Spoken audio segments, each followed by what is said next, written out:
Eu vou falar aqui da questão da dominação simbólica em Bourdieu e eu quero ilustrar essa questão da dominação simbólica com um caso concreto e aconteceu aqui no Brasil de uma instituição de ensino de Novo Hamburgo que propôs uma atividade para os seus alunos que era virem vestidos de profissões para caso nada desse certo, ou no caso pelos próprios alunos, profissões de quem não venceu na vida.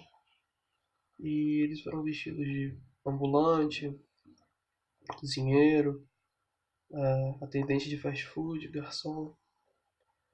E eu acho que é legal você ressaltar que a instituição tem como slogan formando novos líderes para o mundo. Eu acho que aqui a dominação simbólica já fica clara. A questão do filho do rico que perpetua a dominação, perpetua o seu lugar como dominante na sociedade, à medida em que ele que tem acesso ao ensino superior, ele que vai ter acesso a determinadas profissões que são consideradas profissões de quem venceu na vida. E da mesma forma, se você for olhar, é uma coisa assim absurda. E você olha, por exemplo, esse slogan de novos líderes. Líder deveria ser quem coordena a equipe para o melhor fim possível, quem facilita o trabalho da equipe. Não quem senta numa cadeira de escritório, recebe um salário exorbitante e depois no fim de semana é atendido numa lanchonete pelo tal do pessoa que não venceu na vida. Que é uma questão de basicamente perpetuação da dominação. Você deixa os dominados onde eles estão e os dominantes onde eles estão. E é um sistema que não abre facilmente as portas para que um mude de lugar, para que eles troquem entre si. É muito difícil que uma pessoa que não tem acesso a tanto capital cultural, teatro, cinema, tempo livre até mesmo, porque os pais podem pagar, tenha as mesmas condições de entrar numa universidade do que a pessoa que basicamente só estuda em escola particular e tem todo o seu tempo livre para aproveitar. Para finalizar, eu quero falar da questão da dominação masculina. Eu acho que as dominações em geral na sociedade, elas seguem o mesmo padrão. Elas são sempre sutis, ao mesmo tempo que são claras. Você vê isso, por exemplo, no marido que diz como a esposa tem que se vestir, no padre que diz que a mulher tem que ser submissa ao homem, ou até mesmo nas questões mais pequenas, como o garçom que chega e entrega a conta para o homem, que obviamente trabalha, obviamente é quem paga a conta. E obviamente é quem está na questão de dominante, aquele que detém, ali no caso, o poder de pagar a conta. Bom, de toda forma, essa foi a minha análise. Bom, Bourdieu, na questão da dominação masculina, vai tratar da estrutura social. Na educação, o autor fala que uma pessoa abastada, ainda que tenha alguma espécie de retardo de aprendizado ou mesmo falta de interesse, ele tem acesso ao que o autor chama de bens simbólicos, como teatro, cinema, escolas particulares. Enquanto isso, uma pessoa de baixa renda não tem esse acesso. E seguindo esse pensamento de Bourdieu, a gente pode fazer uma crítica à meritocracia, que passa a perder o sentido a partir do momento que percebemos que a questão do mérito envolve muitas outras variáveis além do esforço próprio, como, por exemplo, o acesso a esses bens simbólicos. A reprodução dessa lógica de desigualdade se dá por meio da dominação simbólica que os grupos dominantes impõem sobre os dominados. O autor vai falar que a dominação masculina é um exemplo da violência simbólica. Fala que essa violência existe sem nem notarmos que ela existe, em alguns casos. A questão da divisão do sexo, por exemplo, é algo que se naturaliza como se fosse a ordem das coisas, mas na verdade isso é uma forma de imposição da dominação masculina. Essa separação se dá em diversos meios, por exemplo, em debates públicos, as mulheres têm de lutar para ter acesso à palavra. Já na entrevista concedida por Bourdieu, a entrevistadora questiona sobre qual o problema dos jovens, né? O autor ele traz na sua resposta elementos da sua própria teoria. Ele vai falar que essa divisão entre jovem e velho já é problemática, porque essa designação impõe coisas que algumas atividades não devem ser exercidas pelos que têm menos idades e vice-versa. O autor fala que somos jovens e velhos, dependendo do contexto. Para ele, o cerne do problema está na estigmatização. É como se houvesse uma fronteira que ultrapassá-la significa exclusão do grupo. O artigo do Felipe Miguel, ele vai falar que a sociologia de Bourdieu ela dá relevo excessivo à resiliência nos mecanismos de dominação. O autor ele fala que Bourdieu tem uma tendência a desconsiderar os movimentos de resistência numa espécie de aceitação ao pé da letra às imposições de dominação. O autor ele vai trazer a ideia de campos também, né? No campo político, ele vai mostrar os mecanismos de exclusão e adequação aos padrões de comportamento impostos pela esfera pública. No hábitos, seria o mecanismo essencial para a reprodução de estruturas, pois força a aceitação dos que querem pertencer ao campo sob pena de exclusão. O artigo da Signoretto vai falar sobre um estudo feito por ela dentro da esfera pública, analisando a relação entre os usuários do serviço de acesso à justiça e cidadania com as autoridades públicas. Esse estudo ele se dá em um programa específico de acesso à justiça em comunidades carentes, na busca de democratizar o acesso à justiça e à cidadania. O artigo da Bonelli vai contrastar o ideário dominante do TJE de São Paulo com o ideário difundido pela Associação de Juízes para a Democracia. Ele objetiva repensar a forma de se conceber os grupos profissionais através da problematização desse ideário. As disputas em torno do conteúdo profissional, do profissionalismo, são indicativos de uma luta entre identidades coletivas e distintas na magistratura. Você falasse um pouco sobre o coletivo feminista e o trabalho que vocês desenvolvem. Bom, meu nome é Andressa, sou do curso de Direito aqui da UFJF Valadares, faço parte do coletivo Resisto e também compõe a Marcha Mundial das Mulheres.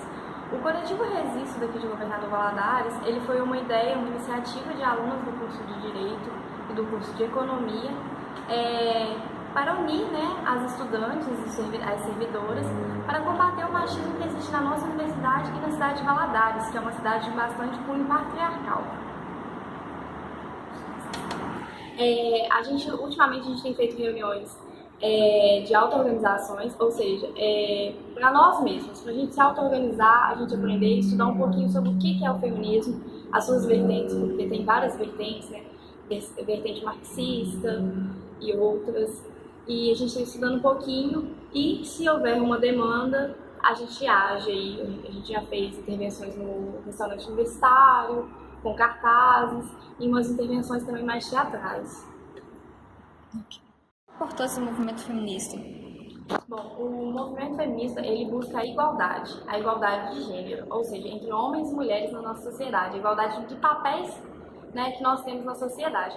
Ou seja, hoje nós sabemos que as mulheres elas ainda não recebem os mesmos salários que os homens, que a gente não tem as mesmas distribuições de papéis dentro de casa, que o índice de violência com as mulheres, de homicídios com mulheres é muito mais alto, principalmente no ambiente interno. Então, o feminismo ele vai buscar destruir essa cultura patriarcal que existe na nossa sociedade, que coloca o homem como ser superior que domina as mulheres. Então, o feminismo ele tem esse objetivo de desconstruir o patriarcalismo. Ele, diferente do que muitas pessoas pensam, o feminismo ele não quer se sobrepor aos homens, ele não quer virar o oposto de machismo, O feminismo ele busca a igualdade mesmo, como já prevê na Constituição. Podem ser machistas? Eu não concordo com esse termo. Eu acho que as mulheres elas podem reproduzir o machismo, porque isso está naturalizado em nós. A sociedade ela acaba por naturalizar isso, são muitos anos construindo os papéis femininos, os papéis masculinos, que o homem tem que estar no âmbito público, a mulher no âmbito interno, como que ela tem que se comportar. Então isso é uma construção, eu acho que ela pode reproduzir, mas ser machista não, porque ela é mulher e ela sofre essa violência. Ok, eu gostaria que você falasse um pouco sobre a competição que é entre as mulheres. Por que as mulheres são tão desunidas? Então, isso é muito complicado falar porque são vários fatores, né? Mas a gente prega no feminismo a sororidade feminina, ou seja, justamente essa desconstrução do combate entre nós mulheres. Aí aconteceu recentemente uma música, que era uma música de funk, eu não vou lembrar da cantora agora, que ela foi aquela beijinho no ombro. Isso, da Valesca. Exato, ela foi convidada a regravar uma nova versão e ficou muito interessante. Sim, sobre esse padrão de comportamento feminino ideal, essa mulher sempre muito bonita e sempre muito bonita e voltada ao ambiente doméstico. Então, é muito também do que já falou anteriormente, né? O patriarcalismo ele vai definir o papel de gênero. Gênero é exatamente isso. É uma definição cultural dos papéis. Então a gente vai colocar ali, a mulher tem que sempre estar bonita, ela tem que ser doce, ela tem que ser amável, e se ela desvirtuar disso, ela não é considerada mulher ou ela é rebelde, né? E os homens também recebem essas características, né? Dependendo disso, o homem não chora. Então, o desenvolvimento dos homens no movimento feminista? Sim, é muito importante porque a gente quer desconstruir o machismo que existe na nossa sociedade, não só na reprodução de nós mulheres, mas também na desconstrução deles, né? Eu não concordo com a frase que o homem é feminista. Eu acho que o homem ele pode ser pró-feminista, ele pode nos ajudar, mas é muito do que a questão mulher ser machista. Mulher, ela não é machista, ela reproduz machismo, assim como o homem não pode ser feminista, porque ele não sofre o machismo. Ele pode ser pró-feminista e nos ajudar na causa, o que é muito importante. Não tem como a gente fazer o feminismo sem mudar eles, sem que eles entendam essa importância também. Ok, você acha que o machismo é algo que não é considerado? As pessoas acham que é só uma brincadeira, é algo normal, não tem tanta importância? A questão do machismo. Sim, a gente vê isso muito reproduzido em piadas, em músicas. Então, assim, como é algo já naturalizado, tá na nossa vivência, as pessoas não percebem. É isso que a gente tem que trabalhar, essa desconstrução da percepção da naturalização, do machismo em nossa sociedade. Porque as pessoas acabam de naturalizar e transformam em piada, é uma brincadeirinha. Aí, muitas vezes a pessoa pega e comete um machismo com você, aí você vai reclamar, ela, não, mas eu tava brincando, você não sabe brincar. Aí a gente tem que mudar essas percepções aí. Outra coisa, principalmente em sites, revistas de conteúdo feminino e masculino, a diferença é gritante. Você tem um conteúdo masculino muito mais variado e o feminino é sempre voltado para a beleza, para a casa.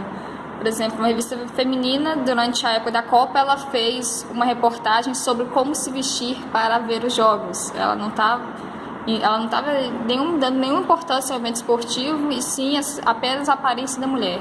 Você poderia comentar sobre isso? Então, isso é mesmo a construção dos papéis, a questão do comportamento, como você já havia perguntado mesmo. A mídia, ela reflete muito dessa construção, né? Ela reforça isso. E a gente não vê isso só no âmbito interno, não. A gente vê isso muito na política ultimamente, né? A gente viu isso, né, na questão aí agora, a gente vê os escândalos com o Temer, que isso não é retratado da mesma forma que foi acontecendo com os escândalos com a Dilma, né? A primeira presidente mulher. Ela, na questão da gasolina, né, que está recente, teve aqueles adesivos esdrúxulos, né, e agora teve aumento da gasolina e ninguém fez nada. E na época tinha falado, mas se fosse homem a gente faria a mesma coisa. E não aconteceu, então isso só comprova. E a própria desvalorização da figura da Dilma, porque ela não era uma mulher que se encaixava nos padrões, então ela era ofendida de diversas maneiras por isso. A mulher que se encaixa no padrão é a Marcela Temer, né? A mulher que se toma à frente de uma questão política, ela não se encaixa nos padrões, mesmo que ela se encaixasse nos padrões de beleza.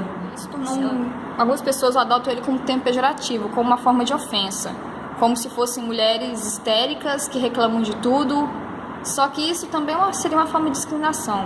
Poderia comentar sobre isso? Então, as pessoas tentam desconstruir de diversas formas com aquilo que elas não concordam, né? E é muito complicado, porque me chamar de feminista pelo menos não me ofende. Mas muitas pessoas, elas não sabem o significado do próprio feminismo, não buscam saber e elas acabam desconstruindo, né? Mas se você concorda com a igualdade salarial, a igualdade de gênero em diversos âmbitos, com a não violência contra a mulher, a questão do estupro, a questão da violência doméstica, a violência moral, psicológica. Você é feminista, no caso de mulheres, né? Se você é homem, você é pró-feminista. Então, assim, eu acho que é muito reconhecer, é a gente acabar de desconstruir esse discurso que é um discurso que fica no Facebook, que fica nas redes sociais, que não sai, e tentar desconstruir isso mesmo, assim, sabe? Conhecer o que é para depois criticar, para depois falar. E é muito complicado, né? Porque você pega e fala, feminismo, você é feminista, como se fosse algo ruim. Eu não vejo, eu não falo assim, eu vejo como elogio. Sou mesmo. E acho muito importante ensinar para essas pessoas, porque elas não têm muito conhecimento do que é. Elas apenas reproduzem toda uma construção que está em volta delas. Então, você quebrar isso se dá pelo conhecimento, justamente espalhando conhecimento. É isso que a gente falou lá, né, no início. A questão do coletivo está estudando. A gente está estudando para poder repassar para outras pessoas. E o nosso papel aqui na universidade é justamente isso. Sim, e muita paciência, porque é um trabalho árduo. Paciência. Falou certo, paciência. É um trabalho muito árduo. Bom, no texto da Bonelli, ela fala que o trabalho vinculou a literatura sobre profissionalismo, identidades coletivas e mídia para pensar o processo de pluralização das formas identitárias na magistratura paulista, a partir do estudo de 2 periódicos internos e das imagens dos juízes na grande imprensa. Além disso, é ressaltado que a imagem pública dos juízes foi um fator relevante na difusão desse processo de pluralização das formas identitárias. No texto é ressaltado as formas dos grupos profissionais, formas identitárias mesmo. Dentre elas, eu achei interessante a forma relacional para os outros, que refere às interações no seio de um sistema instituído e hierarquizado, como a família, a escola, o Estado, grupos profissionais e etc.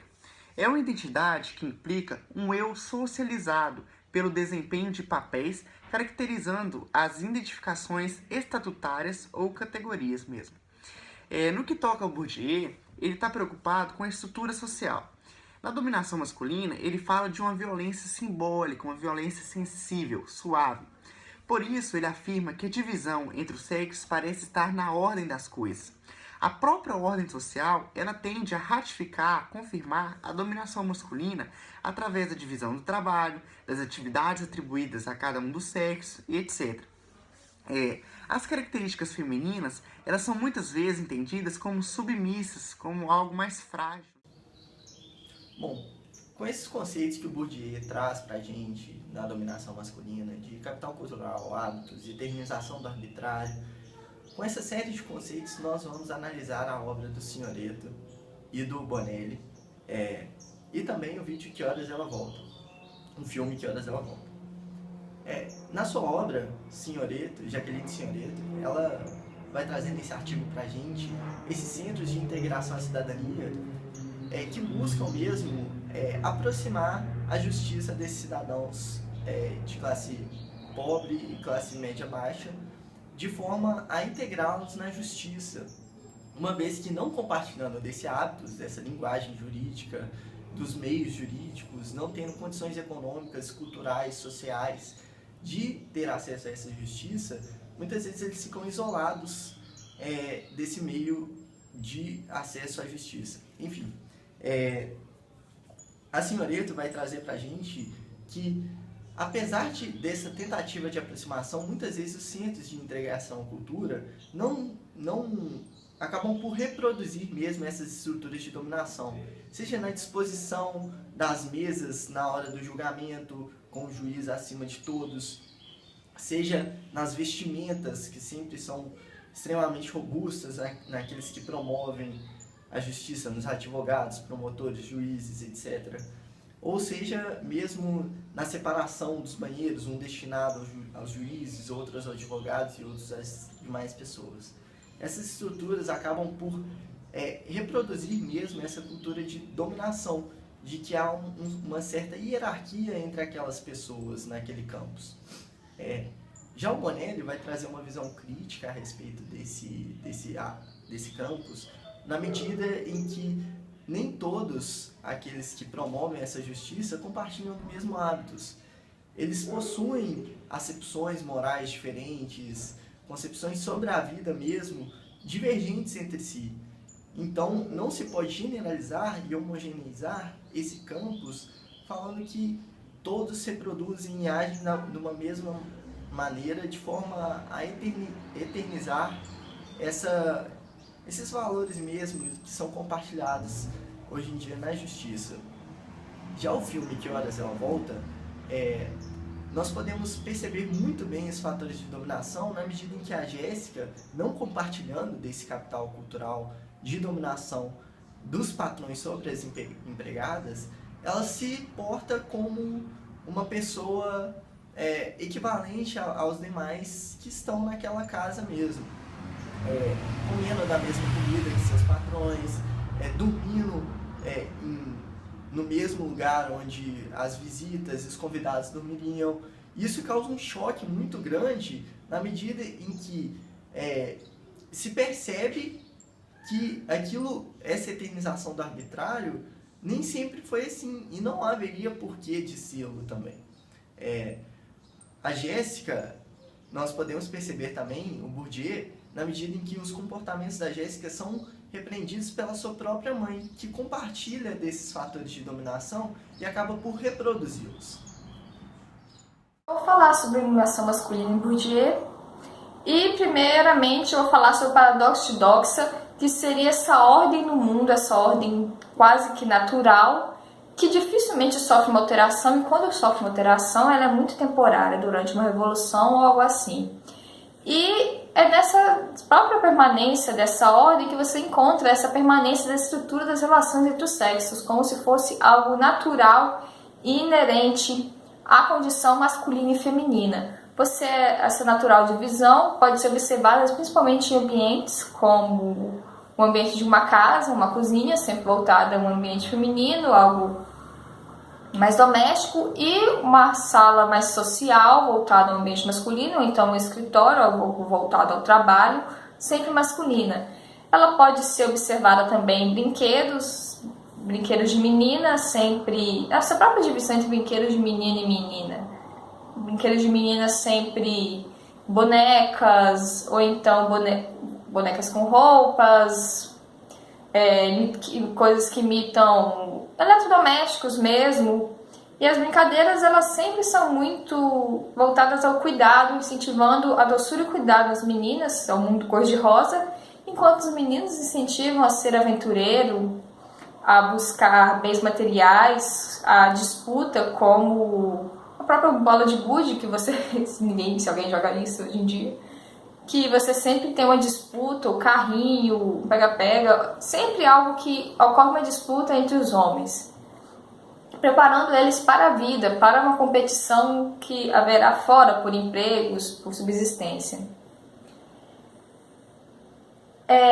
A força dessa divisão entre homens e mulheres, ela está principalmente baseada que ela não precisa ser justificada, exatamente, ela é considerada natural.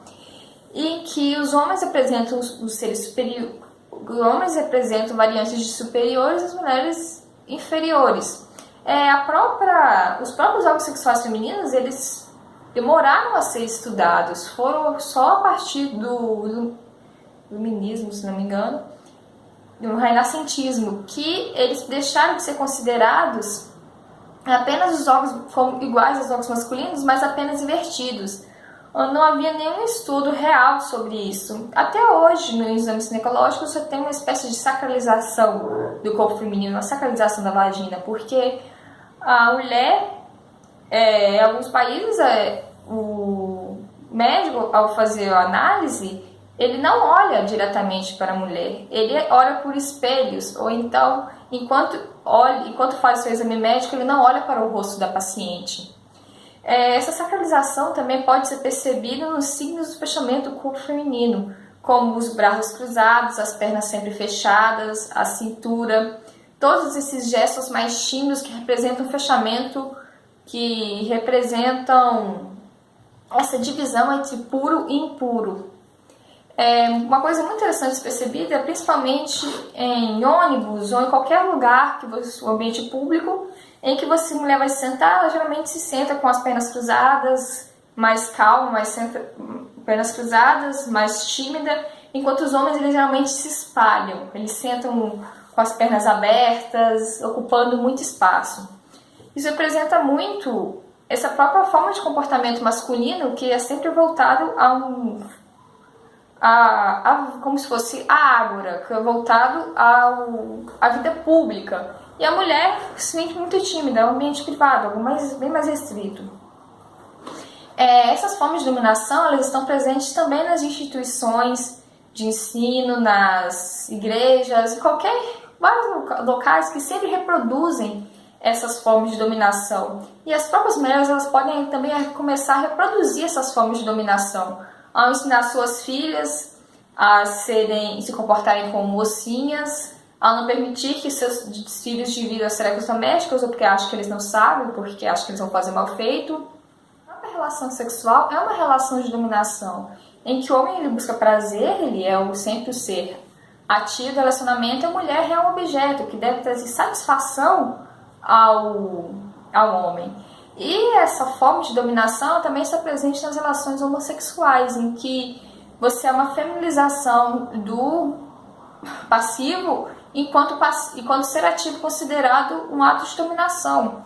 Até mesmo em sociedades que aceitavam muito bem o homossexualismo, havia essa divisão. Por exemplo, na Grécia Antiga, se um homem era honroso ele ser ativo, mas se ele fosse passivo, ele poderia inclusive perder sua cidadania. Vou falar um pouco sobre o teste Bechdel, que é um teste que você pode identificar se filmes, livros, qualquer obra, se ela de alguma maneira é simpática às mulheres. Ela é usada inclusive por movimentos feministas para julgar filmes e livros. E ele consiste em 3 perguntas simples. Primeiro, se nesse filme ou nesse livro contém mais de 2 mulheres com papéis importantes, se essas 2 mulheres conversam entre si e se o assunto delas não é apenas um homem. Porque até existem personagens femininas fortes, mas quando elas existem, geralmente elas estão isoladas em relação às mulheres, cercadas exclusivamente por homens. E quando tem contato contra a mulher, geralmente é para disputar, é para brigar com outro homem, falar sobre outro homem. E uma coisa interessante é que geralmente os filmes que passam nesse teste não são filmes que arrecadam muito dinheiro. Os blockbusters, os grandes sucessos, eles geralmente não passam nesse teste, exatamente por haver uma sensualização, uma objetificação da mulher e tratá-la de maneira isolada, exatamente como se a vida dela fosse apenas voltada para homens.